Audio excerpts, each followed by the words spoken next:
Welcome back. A major investment. President Trump announcing a joint venture with OpenAI, Oracle, and SoftBank this week, investing billions into American AI infrastructure, AI and data centers. The CEO is committing $100 billion to the so-called Stargate project up front, with up to $500 billion in the next 4 years. Here's President Trump and OpenAI CEO Sam Altman. Watch. Together, these world-leading technology giants are announcing the formation of Stargate, a new American company that will invest $500 billion at least in AI infrastructure in the United States. I'm thrilled we get to do this in the United States of America.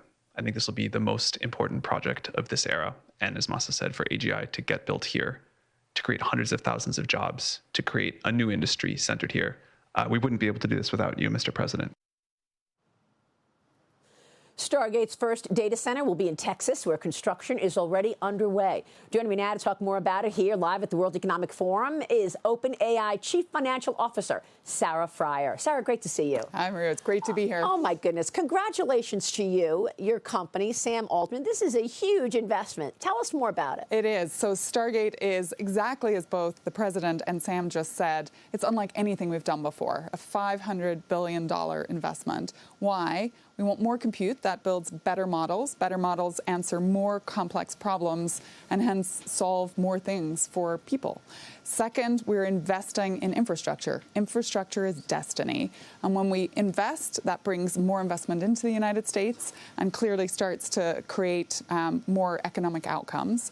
And third, it's going to bring jobs, hundreds of thousands of jobs. It's going to help with the upskilling, reskilling that needs to happen in this new AI, AGI economy.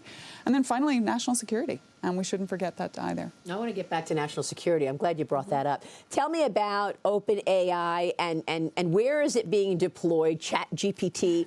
Who's buying it? Is it consumer or business more? So it's actually both. And I love that. It's great to drive a business where when you talk to a CEO, often their first story is a personal story, and then they get to the business topic. So they're already won over. 300 million people around the globe using ChatGPT today, and it's been growing at an incredible clip. We've been adding tens of millions almost every month. In the business context, we see it across almost every vertical. So it's revolutionizing healthcare, education, financials. I've had some great interactions with customers here in Davos. I was actually with a financial institution who is wall-to-wall ChatGPT. They have 2,600 GPTs deployed. However, the best story was when they turned around and said, thank you. And I was like, why? And he said, my wife works for UNICEF. UNICEF is translating kids' books for kids who have a disability. They might be blind, for example, across nations that can't afford schooling for a child that might be dealing with that.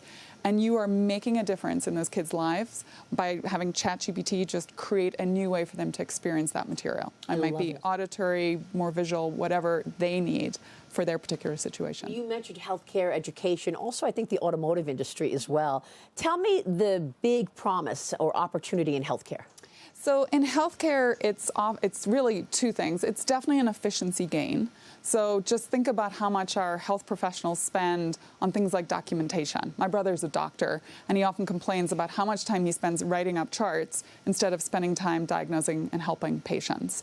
But beyond that, we're seeing it used in drug discovery. Moderna is a very good example. They have ChatGPT or GPTs deployed throughout their research organization, and they have an AI bot called Dose ID that really helps personalize how that medicine can be administered, how to make sure it is the best for you versus me. We're both different genetically.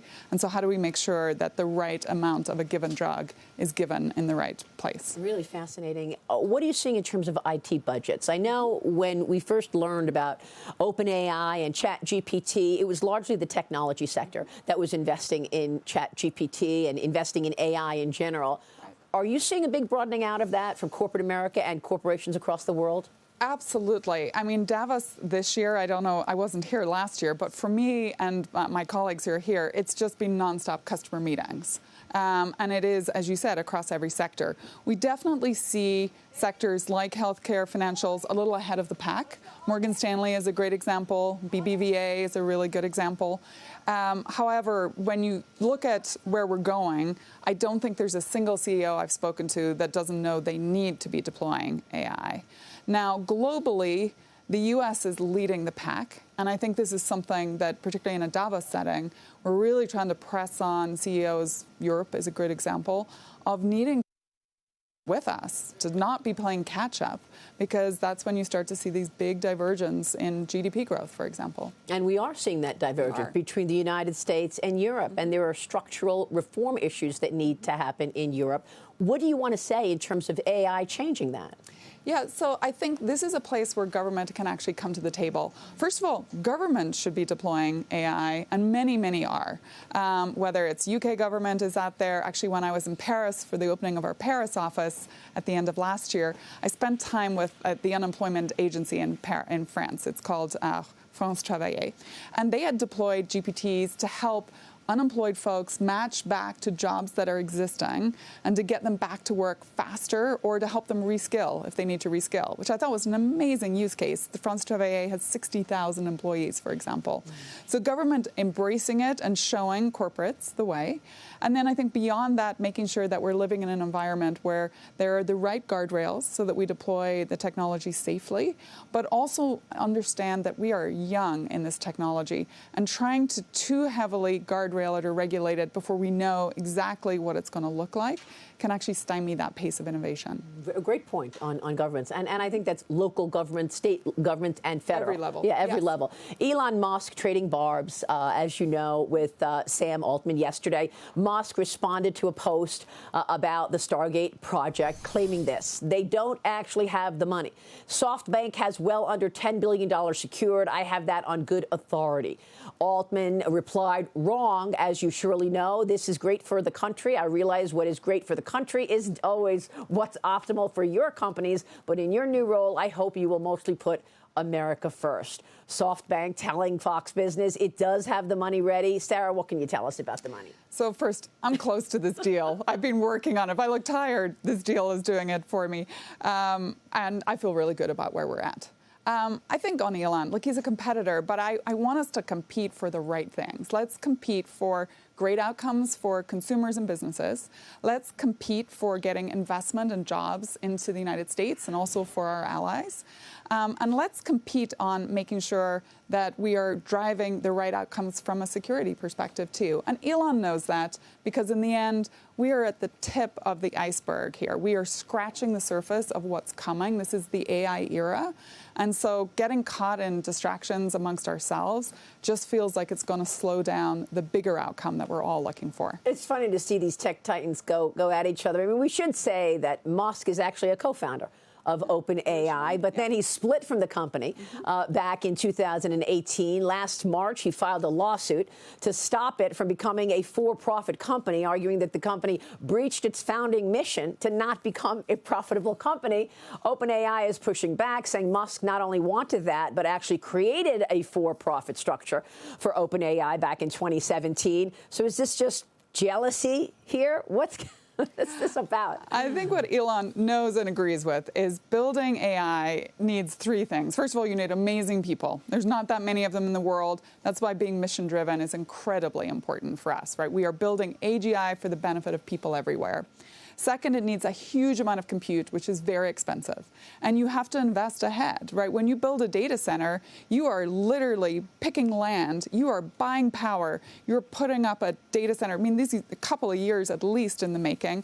Then you got to kit it out. Then you got to get your chips in. So you have to put your money in first before you see an outcome. So you have to be able to raise capital, to be able to make free cash flows over time to fund that business. And then the third piece is data. And so we want to make sure we have access to all of those. And we'll continue to run the company the way that we see the best to get that outcome. And we've been talking about data centers so much because of AI, the need for more energy in terms of powering all of this up. What is your timing on this? What do you think the time frame would be to actually see this infrastructure play out? What do you think? Well, if Sam had his way, it would be yesterday. Yes, of course. But it is really as soon as possible. We have found ourselves constrained a lot by compute. For example, as we're rolling out products, often we can't push them broad because we just don't quite have enough compute to support them. So we think it is such an imperative right now. Look, our models last year, we had this huge breakthrough. We got to reasoning models. So this is when it starts to think so much more like a human. It's solving PhD level complexity of problems. And we don't want to slow down. When we went from ChatGPT 3 to ChatGPT 4, that was about a 2-year window. O1, which is our reasoning model, to O3, the new one, that took about 3 months. And if you look at other things, Sora, our video model, Dolly, our image model, all of our multimodal, being able to speak to it, for example, I could keep going. There is a huge pace of innovation here, and the faster we build that compute, the more we're going to stay competitive, frontier, and the more we're going to benefit the people that we want to get to in the world. How very exciting, Sarah. Real quick before you go, you talked about all these companies now needing AI, needing ChatGPT. Where does the growth come from at OpenAI? Let's call it the next 3 years. It's everything you just said. It's, first of all, building out our consumer platform. I mean, 300 million weekly active users is huge, but there are 6 billion plus people in the world. So until it's in the hands of everyone that can use it, I don't think we're done.